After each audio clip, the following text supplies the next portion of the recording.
ఇసుక phone tapping కేసులో కేంద్ర మంత్రి బండి సంజయ్ విచారణ ముగిసింది. విచారణ అనంతరం బయటికి వచ్చిన కేంద్ర మంత్రి బండి సంజయ్ పలు కీలకమైన అంశాలను మీడియా ముందు ప్రస్తావించారు. ఫోన్ ట్యాపింగ్ లో మొట్టమొదటి బాధితుడిని కూడా నేనే అంటూ కూడా సంచలన వ్యాఖ్యలు చేశారు. అలాగే ఫోన్ ట్యాపింగ్ ప్రతి ఒక్కరికి జరిగింది. సుమారు 1000 మంది పేర్లు లిస్టులో ఉన్నాయంటున్నారు. అందులో కవిత, అదేవిధంగా వారి యొక్క హస్బెండ్ పేర్లు కూడా ఉన్నాయి. సొంత కూతురి ఫోన్ కూడా ట్యాప్ చేస్తారా అంటూ కూడా ఆగ్రహం వ్యక్తం చేశారు. అలాగే బండి సంజయ్ తో పాటు హరీష్ రావు, రేవంత్ రెడ్డి పేర్లు కూడా ఉన్నాయి. సో ఈ ముగ్గురి ఫోన్ కూడా ట్యాపింగ్ జరిగింది అంటూ కూడా ఫోన్ ట్యాపింగ్ కి సంబంధించిన పలు కీలకమైన అంశాలను ప్రస్తావించారు బండి సంజయ్.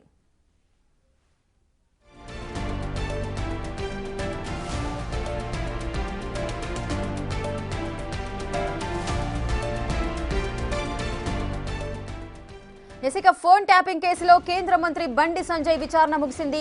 దిల్కుషా గెస్ట్ హౌస్ లో బండి సంజయ్ ను విచారించారు సిట్ అధికారులు. సాక్షిగా ఆయన స్టేట్మెంట్ కూడా రికార్డ్ చేశారు. ఆయన తన వద్ద ఉన్న ఆధారాలను అధికారులకు అందజేశారు. ఈ అంశాలన్నింటినీ కూడా బండి సంజయ్ వివరించడం అయితే జరిగింది. విచారణ అనంతరం బయటకు వచ్చిన బండి సంజయ్ పలు కీలకమైన అంశాలను మీడియా ముందు ప్రస్తావించారు. మీడియా ప్రతినిధులు అడిగిన ప్రశ్నలకు కూడా ఆన్సర్స్ ఇవ్వడం కూడా మనం ఇంతవరకు లైవ్ ద్వారా చూసాము. దిల్కుషా గెస్ట్ హౌస్ నుండి బయటకు వచ్చిన బండి సంజయ్ సాక్షిగా విచారణకు హాజరైన తర్వాత సాక్షిగా తన స్టేట్మెంట్ అయితే రికార్డ్ చేశారు అధికారులు. ఆయనతో పాటు రేవంత్ రెడ్డి, అదేవిధంగా హరీష్ రావు ఫోన్లను కూడా ట్యాప్ చేశారు. బీఆర్ఎస్ లోని మంత్రులు, ఎమ్మెల్యేల ఫోన్లు అన్ని కూడా ట్యాప్ అయ్యాయన్నారు. అదేవిధంగా ఆ టైంలో బీఆర్ఎస్ ప్రభుత్వం ఉన్నప్పుడు బీఆర్ఎస్ పార్టీలో ఉన్న నాయకులు కూడా ఫోన్లు మాట్లాడటానికి భయపడేవారు. వారందరూ కూడా కేవలం వాట్సాప్ కాల్స్ ద్వారా లేదంటే సిగ్నల్ ఫోన్స్ ద్వారానే మాట్లాడుకునేవారు. ఆ ఫోన్ ట్యాపింగ్ యొక్క ప్రభావం ఆ విధంగా ఉంది అంటూ కూడా బండి సంజయ్ వ్యాఖ్యానించారు. అదేవిధంగా కవిత, సంతోష్ రావుల అంటే కవిత యొక్క హస్బెండ్ సంతోష్ రావుల ఫోన్లు కూడా ట్యాప్ అయ్యాయి. సొంత కూతురి ఫోన్లు కూడా ట్యాప్ చేస్తారా అంటూ కూడా ఆయన వ్యాఖ్యానించిన సందర్భాలు నెలకొన్నాయి. సో ఈ విధంగా ఫోన్ ట్యాపింగ్ ఆధారాలను చూపించడంతో అధికారులు అయితే బండి సంజయ్కి చూపించారని చెప్తున్నారు. కేసీఆర్ గారి ప్రభుత్వంలో వాళ్ళ ప్రభుత్వ ఉన్నప్పుడు తెలంగాణ రాష్ట్రంలో అత్యధికంగా నా ఫోన్ కాలను మాత్రమే టాప్ చేశారు. నా ఫోన్ కాలను టాప్ చేశారు అత్యధికంగా. ప్రతి క్షణం, ప్రతి సెకండ్, ప్రతిసారి కూడా ప్రతి విషయంలో కూడా నా ఫోన్ ట్యాప్ చేయడము నిజంగా ఇలా చూపించడం అధికారులు చూపించకనే షాకు గురైన అనేక విషయాలు వారు చూపడాకనే షాకు గురైన.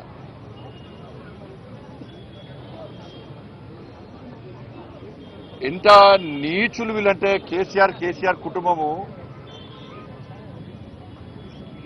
మావోయిస్టులకు సంబంధించి ఫోన్లను ట్యాప్ చేయాలి. ఆ లిస్టులో మా పేర్లు పెట్టారు. మావోయిస్టు లిస్టులో మా పేర్లు పెట్టి మా ఫోన్లను ట్యాప్ చేశారు. నాదే కాదు, అప్పుడు పిసిసి అధ్యక్షుడు ఉన్నటువంటి ఇప్పటి ముఖ్యమంత్రి రేవంత్ రెడ్డి గారి పేరు ఉంది అలా. కేసీఆర్ అల్లుడు హరీష్ రావు పేరు కూడా ఉంది అలా. వాళ్ళ ఫోన్ కూడా ట్యాప్ చేశారు. మొట్టమొదటిసారి అసలు ఫస్ట్ బాధితున్నా నేను దీనిలో నేను మొట్టమొదటిసారి ఫోన్ ట్యాపింగ్ వ్యవహారంలో ఫస్ట్ టైం స్టేట్మెంట్ ఇచ్చింది కూడా నేనే. నేను గతం నుంచి చెప్తున్నా, ఇది మూర్ఖత్వ ప్రభుత్వము. వీళ్ళకు వావి వరుసలు ఏంలో వీళ్ళకు. ఇవాళ మంచి పండుగ, ఇవాళ రేపు ప్రధానమైన పండుగ. బంధాలు, అనుబంధాలకు సంబంధించినటువంటి ఇవాళ పండుగలు. ఇవాళ అమ్మవారి పండుగ అనేది వరలక్ష్మి శుక్రవారం,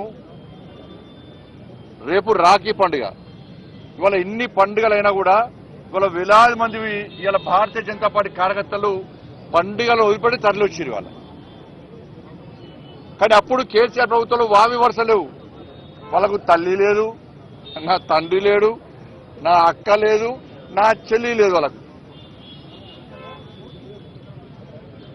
నా కుటుంబ సభ్యుల ఫోన్ ట్యాప్ చేసారు. నా ఫోను, నా కుటుంబ సభ్యులది, మా సిబ్బందిది, లాస్ట్కు మా ఇంట్లో పనిచేసే వర్కర్లు కూడా.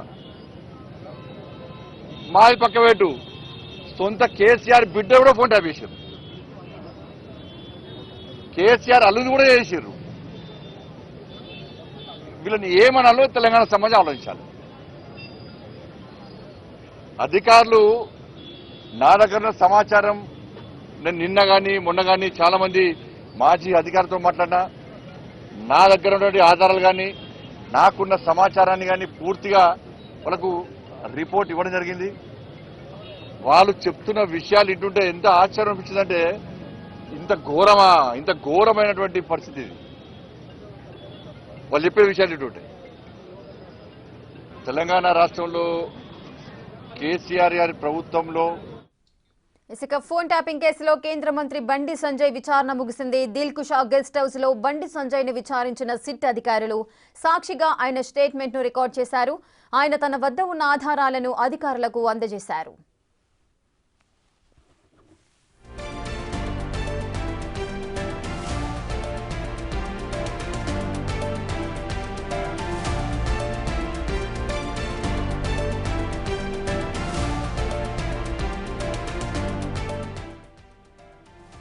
ఇసుక ఫోన్ ట్యాపింగ్ కేసులో కేంద్ర మంత్రి బండి సంజయ్ విచారణకు సంబంధించిన పూర్తి డీటెయిల్స్ మా ప్రతినిధి సురేష్ అందిస్తారు. సురేష్, బండి సంజయ్ని దాదాపు 2 గంటల పాటు విచారించారు. బండి సంజయ్కి సంబంధించిన ఫోన్ నెంబర్లు ట్యాప్ అయ్యాయని చెప్పేసి కూడా అధికారులు బండి సంజయ్కి చెప్పడం జరిగింది. ఆయనకు సంబంధించిన ఫోన్లతో పాటు ఆయన వ్యక్తిగత సిబ్బంది, ఆయనతో పనిచేసే క్లోజ్గా ఉన్నటువంటి వ్యక్తులు వారందరి ఫోన్లను కూడా ట్యాపింగ్ చేసినట్టు సిట్ అధికారులు చెప్పారు. సిట్ అధికారులు చెప్తున్నటువంటి విషయాలు వింటే తానే షాక్ అయ్యానని చెప్పేసి కూడా బండి సంజయ్ మాట్లాడుతూ చెప్పడం జరిగింది. కేటీఆర్ సంబంధించి కేసీఆర్ సంబంధించి తప్ప మిగతా అందరి ఫోన్లను కూడా ట్యాపింగ్ చేశారు. సొంత అల్లుడైనటువంటి హరీష్ రావు, కవిత ఫోన్ నెంబర్ను కూడా ట్యాపింగ్ చేశారు కేసీఆర్ ప్రభుత్వంలో అని చెప్పేసి ఆయన సంచలన వ్యాఖ్యలు చేయడం జరిగింది. అంతేకాదు ఈ కేసును సిబిఐకి అప్పగించాలి, ఎందుకంటే జడ్జిలు అనేక మంది ఫోన్లను ట్యాప్ చేశారు కాబట్టి వారిని సిట్ విచారించలేదు కాబట్టి సిబిఐకి అప్పచెప్తే సిబిఐ మొత్తం ఈ కేసుకు సంబంధించి ఎవరిని కూడా వదిలిపెట్టకుండా విచారించి అరెస్టులు చేస్తుంది. ఇప్పటి వరకు కేటీఆర్ని అరెస్ట్ చేస్తారని చెప్పేసి కూడా ఆశించాము, కానీ ఇప్పటి వరకు కూడా ఎవరిని అరెస్ట్ చేయలేదు. పోలీసులను 2-3 అరెస్ట్ చేసి ఇప్పటి వరకు ఇన్వెస్టిగేషన్ చేస్తున్నామని చెప్తున్నారు తప్ప రాజకీయ నాయకులను ఎవరిని కూడా అరెస్ట్ చేయలేదని చెప్పేసి కూడా బండి సంజయ్ మాట్లాడుతూ చెప్పడం జరిగింది. తాను బీజేపీ రాష్ట్ర అధ్యక్షుడిగా పనిచేసిన సమయంలోనే అనేక ఇబ్బందులు, తాను ఏదైనా ప్రోగ్రాంలు ప్రిపేర్ చేసుకుంటే ముందుగానే వాటిని ఫోన్ ట్యాపింగ్ దగ్గర విని తనను కట్టడి చేసి అక్రమ అరెస్టులు చేసేవారని చెప్పేసి కూడా బండి సంజయ్ మాట్లాడుతూ చెప్పడం జరిగింది. మళ్ళీ విచారణకు పిలిస్తే వస్తాను, తాను కేంద్ర మంత్రిగా కాదు ఒక సాధారణ ప్రౌఢుడిగా వచ్చి విచారణకు హాజరయ్యాను. అదేవిధంగా గతంలో ప్రతిపక్ష నాయకుడిగా ఉన్నటువంటి సీఎం రేవంత్ రెడ్డి ఫోన్ కూడా ట్యాపింగ్ చేశారు. సీఎం రేవంత్ రెడ్డిని కూడా పిలిచి విచారించాలి అని చెప్పేసి కూడా ఆయన డిమాండ్ చేయడం జరిగింది. ఇంకా తనతో పాటు అనేక మంది ఫోన్లను కూడా కేసీఆర్ ప్రభుత్వం ట్యాపింగ్ చేశారు. మావోయిస్టులకు సంబంధించి మావోయిస్టుల కోసం పనిచేయాల్సినటువంటి ఎస్ఐబి కేవలం పొలిటికల్ నాయకులు ఏం చేస్తున్నారు, ఎక్కడికి వెళ్తున్నారు, ఏం మూవ్మెంట్ చేస్తున్నారు అవి తెలుసుకోవడానికి వాడారు. నా ఫోన్ నెంబర్ని కూడా మావోయిస్టుల లిస్టులో పెట్టి నెంబర్ ట్యాపింగ్ చేశారని చెప్పేసి కూడా బండి సంజయ్ చెప్తున్నారు. అంతేకాకుండా రేవంత్ రెడ్డి ఫోన్ కూడా మావోయిస్టుల పేర్లో పెట్టి ఆ ఫోన్ ట్యాపింగ్కు పాల్పడ్డట్టు సిట్ అధికారులు చూపించారని చెప్పేసి కూడా బండి సంజయ్ తీవ్రమైన ఆరోపణలు చేస్తున్నాడు. ఖచ్చితంగా కేటీఆర్ని అరెస్ట్ చేయాలి, వారికి తగిన శిక్ష కూడా వేయాలి అని చెప్పేసి కూడా ఆయన డిమాండ్ చేస్తున్నారు. దిల్కుషా గెస్ట్ హౌస్లో దాదాపు 2 గంటల పాటు ఆయనని విచారించిన అనంతరం ఆయన దగ్గర ఉన్నటువంటి ఆధారాలు కూడా కొన్ని సిట్ అధికారులకు ఇచ్చాను. ఇంకా చాలా విషయాలు మాట్లాడాను కాబట్టి లోపల జరిగిన విషయాలు బయటికి చెప్పలేను, కొన్ని మాత్రమే నేను చెప్తున్నానని చెప్పేసి బండి సంజయ్ మాట్లాడడం జరిగింది. ఇంకా మళ్ళొకసారి పిలిస్తే విచారణకు హాజరు కావడానికి కూడా నేను సిద్ధంగా ఉన్నానని చెప్పేసి కూడా బండి సంజయ్ చెప్తున్నాడు.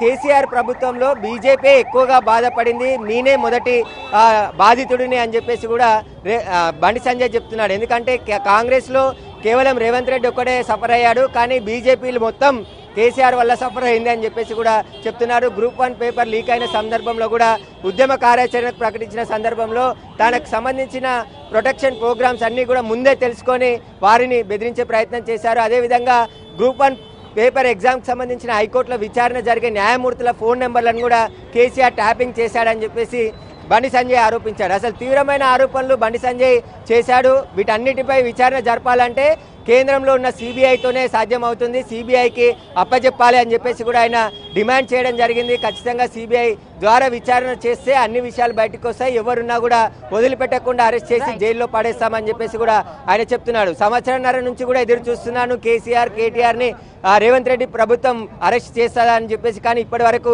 అరెస్ట్ చేయట్లేదు. కాబట్టి ఖచ్చితంగా సిబిఐకి అప్పచెప్తే సిబిఐ ద్వారా విచారణ చేపట్టి ఎవరున్నా వదిలిపెట్టకుండా వారిని అరెస్ట్ చేస్తామని చెప్పేసి కూడా బండి సంజయ్ చెప్తున్నాడు. Right, thank you Suresh, thanks for the live details.